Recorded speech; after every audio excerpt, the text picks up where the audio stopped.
नमस्कार मित्रांनो, शुभप्रभात, good morning. एका नव्या कोऱ्या व्हिडिओमध्ये आपलं सर्वांचं मी योगेश देशमुख आपल्या या व्हिब्लॉगमध्ये सहर्ष स्वागत करतो. मित्रांनो, चला तर आज जाऊया आपण आपल्या एक अपरिचित इतिहासाची गाठभेट घेण्यासाठी. एक अपरिचित ठिकाण की ज्याचे फार कमी लोकांनी एक्सप्लोर केलेलं आहे. इनफॅक्ट त्या इतिहासाची पाऊल खूण असलेल्या त्या ठिकाणाला फार कमी लोकांनी भेट दिलेली आहे. तर अशा ठिकाणाला आपण आज भेट देणार आहोत. ते ठिकाण कुठलं आहे तर आपण प्रत्यक्ष जाऊन त्या ठिकाणी बघूया.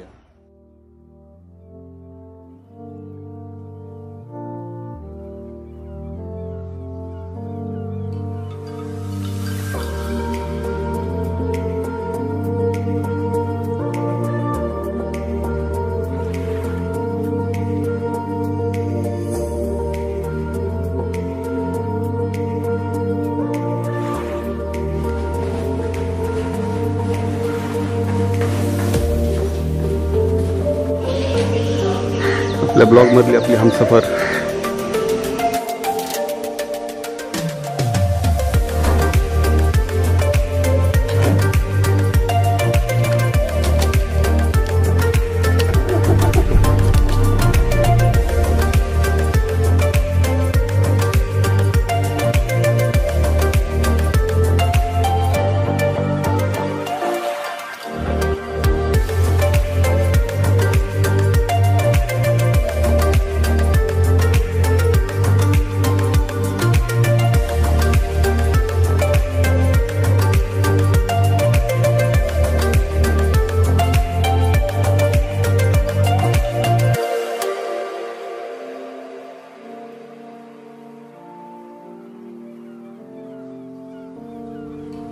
मित्रांनो, आपण ज्या रस्त्याने आता आलो ना, तो कर्जत मुरबाड रस्ता होता. आणि त्या कर्जत मुरबाड रस्त्याला जाताना आपल्याला एक कर्जतवरून मुरबाडकडे जाताना एक 5 किलोमीटर पुढे गेल्यानंतर आपल्याला असा एक बोर्ड दिसेल की जिथे आपण सरळ गेलो तर मुरबाड कशेळे, आणि राईट जर आपण मारला, इथून बरोबर राईट टर्न घेतला तर टाटा पॉवर स्टेशनचा हा जो बोर्ड दिसतोय, आपल्याला हा इथून राईट मारून टाटा पॉवर स्टेशनच्या रस्त्याला जायचं आहे. आणि तिथेच आपलं ते डेस्टिनेशन आहे. जे ठिकाण आपल्याला आज एक्सप्लोर करायचं आहे, जे ठिकाण आपल्याला बघायचं, ते ठिकाण आपल्याला इथून उजवा टर्न मारून राईट टर्न मारून जायचं आहे.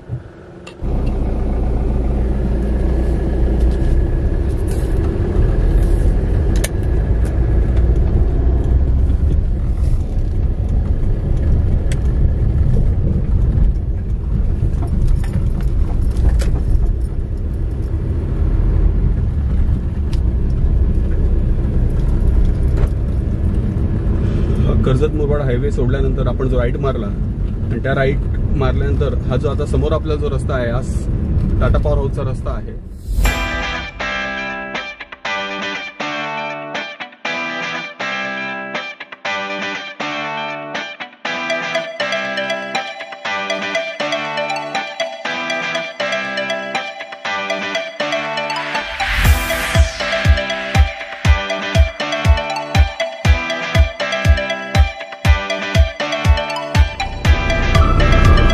मित्रांनो, बरोबर आपण आता त्या ठिकाणी पोहोचण्यासाठी अगदी थोड्या अंतरावरती आहोत.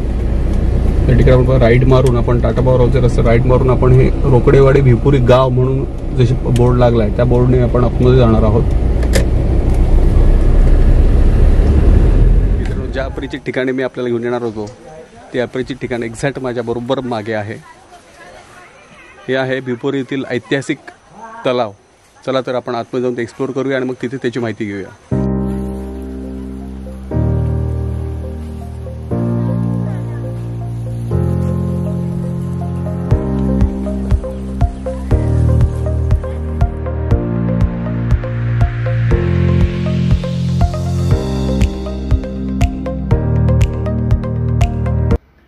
मित्रांनो, राजमाची घाटाच्या उत्तरेस सुमारे 14 किलोमीटर अंतरावर कुसूर गावापासून भिपुरीपर्यंत जाणारा एक 4 किलोमीटरचा मार्ग आहे. आणि हा मार्ग म्हणजेच तो कुसूरचा घाट. कुसूर गाव हे समुद्र सपाटीपासून 654 मीटर उंचीवरती आहे. तर ते एक्झॅक्ट अंध्र व्हॅलीच्या मुखाशी बसलेलं आहे. या कुसूर घाटातूनच पूर्वी तळेगावहून येणाऱ्या कर्जत, नेरळ, कल्याण, पनवेल अशी मोठी वाहतूक होत होती. त्यावेळेला मोठा राबता त्या ठिकाणी होता. घोडेस्वार आणि ओझे वाहून नेणारे बैल यांच्यासाठी याचा सगळ्यात जास्त त्यावेळेला वापर केला गेला होता. पेशव्यांच्या काळात तर ह्या घाटाला फार मोठं महत्त्व होतं. ओबडधोबड दगडांनी बांधलेला हा पेशवेकालीन घाट असून 1880मध्ये तर 200 रुपये वार्षिक उत्पन्न मिळाल्याची नोंदही आपल्याला इतिहासात मिळते. पुणे गॅझेटरमध्ये भिवपुरी येथे पेशवे कुटुंबातील सदाशिव भाऊ जे पानिपतमध्ये कामी आले, ज्यांना पानिपतमध्ये वीरमरण आलं, त्यांच्या विधवा पत्नी पार्वतीबाई हिने एक जिवंत झऱ्याला भिवपुरी येथे दगडी कुंड बांधल्याची नोंद आपल्याला मिळते आणि ते दगडी कुंड म्हणजेच हे अष्टकोनी तलाव. मित्रांनो, हेच ते माझ्या पाठी असलेलं कर्जत तालुक्यातील भिवपुरी गावामध्ये असलेलं म्हणजे टाटा पॉवर हाऊसच्या भिवपुरी गावामध्ये असलेलं ऐतिहासिक तलाव. 14 जानेवारी 1761ला मित्रांनो पानिपतचा महासंग्राम झाला. त्याच्यामध्ये सदाशिव भाऊ आणि विश्वासराव यांच्यासोबत अनेक मराठा सरदार, मराठा सैनिक कामी आले आणि ज्या वेळेला सदाशिव भाऊंनी पानिपतावरती आपला ध्येय ठेवला आणि त्यांचा ध्येय ठेवल्यानंतर त्यांच्या पत्नी म्हणजे पार्वतीबाई ह्या काही महिन्यानंतर पुण्यात आल्या आणि पुण्यात आल्यानंतर त्यांनी सदाशिव भाऊंच्या स्मरणार्थ एक तलाव बांधलं गेलं. मित्रांनो, आता आपण म्हणाल की हे सदाशिव भाऊ आणि विश्वासराव म्हणजे पानिपतची लढाई ही सगळी झाली पानिपतमध्ये. पार्वतीबाई आल्या राहायला पुन्हा पुण्यामध्ये. मग हे तलाव हे कर्जतमधल्या भिवपूर ह्या ठिकाणी का बांधलं गेलं? तलाव त्यावेळी या ठिकाणी बांधण्याचं मुख्य कारण म्हणजे की आपण या तलावाच्या बरोबर पूर्व दिशेला कुसूरचा जो घाट आहे, या पूर्व दिशेला असणाऱ्या कुसूरचा जो घाट आहे त्या घाटातून त्यावेळेला हा घाटमार्ग होता आणि बरेचसे वाटसरू व्यापारी तांडे ह्या मार्गाचा वापर करत असत. म्हणजे देशावरून जे खाली उतरायचे ते ह्या कसूरच्या घाटमार्गाने खाली यायचे आणि अशा या सगळ्या वाटसरूंना, जे व्यापारी तांडे असेल, त्यांना पिण्याची पाण्याची व्यवस्था व्हायची, त्यांची तहान भागवली जायची. म्हणून ह्या ठिकाणी अष्टकोनी हे तलाव बांधलं गेलेलं आहे. म्हणजे मित्रांनो, त्यावेळचं जो इतिहास आहे तो इतिहास कुठेतरी उजागर झाला पाहिजे आणि ह्या उद्देशाने आपण हा व्हिडिओ इथे बनवलेला आहे. मित्रांनो, आजही या तलावाला तुडुंब पाण्याने भरलेला आपण पाहू शकता.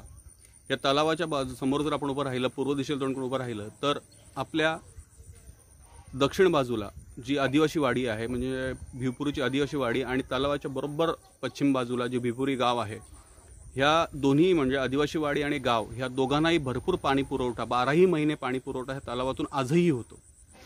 मित्रांनो, आपण आता व्हिडिओमध्ये बघतोय की समोर जे जंगल दिसतंय,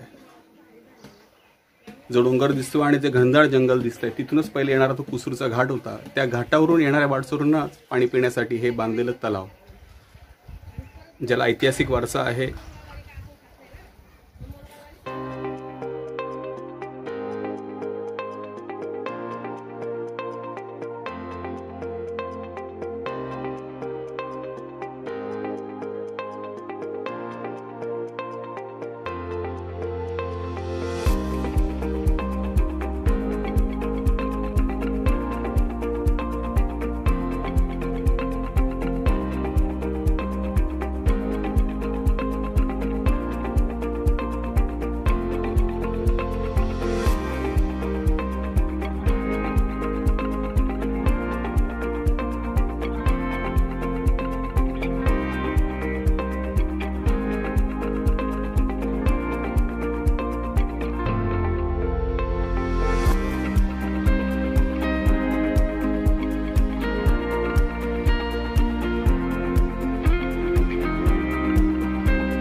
तलावाला लागूनच असलेलं हे दत्ताचं मंदिर आणि त्याच्या बाजूला असलेली ग्रामपंचायत भिवपुरी कार्यालय.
तलावाच्या बाजूने आपण आता त्याच्या बाजूला जो एक रस्ता बनवलेला आहे, दगडी रस्ता, त्याच्यावरून आपण चालतोय.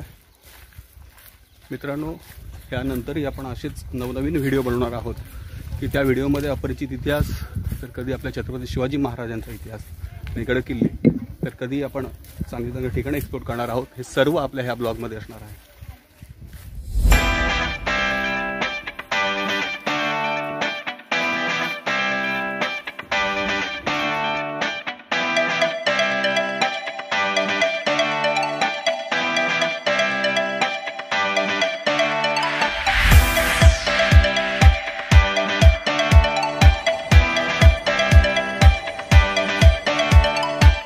मित्रांनो, कसा वाटला आपला आजचा व्हिडिओ?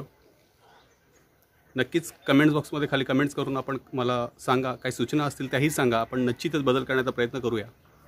आणि जर आपल्याला हा व्हिडिओ आवडला असेल तर जास्तीत जास्त शेअर करा, सबस्क्राईब करा, लाईक करा. या ठिकाणी आजचा व्हिडिओ इथेच संपवतो.